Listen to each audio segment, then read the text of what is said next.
Hi நான் உங்கள் பாவி. இந்த ஸ்நாக்ஸ் ரெசிபியை டீ போடுற டைம்லேயே பண்ணி முடிச்சிடலாம். அந்த அளவுக்கு குயிக்காக டேஸ்டியாக ஈஸியாக பண்ணலாம். எப்படி பண்ணுறது பார்க்கலாமா? இதுக்கு ஒரு மிக்சர் ஜாரில் 1 கப் அளவுக்கு ரவை, ஒரு 4 ஏலக்காய், 1/4 கப் அளவுக்கு கோதுமை மாவு இல்லைன்னா மைதா மாவு, ஒரு 1/2 கப் அளவுக்கு ஒயிட் சுகர் ஆட் பண்ணிவிட்டு கொரன்னு பொடிச்சு எடுத்துக்கோங்க. ஒரு பவுலில் 2 முட்டை ஆட் பண்ணிவிட்டு கொஞ்சமாக உப்பு ஆட் பண்ணி நல்லா ஈவனாக பீட் பண்ணி எடுத்துக்கோங்க. இது கூடவே நம்ம கொரன்னு பொடிச்சு வச்சுருக்க அந்த ரவையை ஆட் பண்ணிவிட்டு நல்லா மிக்ஸ் பண்ணிக்கலாம். மிக்ஸ் பண்ண கொஞ்சம் கஷ்டமாக இருக்கும். நல்லா ஈவனாக மிக்ஸ் பண்ணிக்கோங்க. அந்த முட்டையிலே நல்லா இந்த ரவை எல்லாம் நல்லா மிக்ஸ் ஆகி வரணும். இதை ஒரு 10 நிமிஷம் அப்படியே மூடி போட்டு வச்சுக்கலாம். அப்போ தான் அந்த ரவையெல்லாம் நல்லா ஊறி வரும்.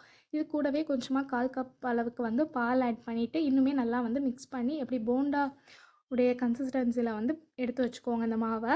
அப்புறம் ஆயிலில் நல்லா ஹீட் ஆனதுக்கப்புறமா இந்த மாதிரி குட்டி குட்டியாக கொஞ்சம் கொஞ்சமாக எப்படி போண்டா போடுவீங்களோ அந்த மாதிரி போட்டு லோ ஃப்ளேமில் வச்சு ஒரு 10 நிமிஷம் நல்லா கோல்டன் கலர் வர வரைக்கும் ஃப்ரை பண்ணி எடுத்திங்கன்னா சூப்பரான ஈவினிங் ஸ்நாக்ஸ் ரெடி. இதோட டேஸ்ட் எப்படி இருந்துச்சுன்னா, வெளியே நல்லா கிறிஸ்பியாக உள்ள நல்லா சாஃப்டாக நல்லா பஞ்சு போல் இருந்துச்சு. உங்களுக்கு முட்டை ஸ்மெல் மட்டும் பிடிக்காது அப்படின்னா ஒரு முட்டை ஆட் பண்ணி ட்ரை பண்ணி பாருங்கள்.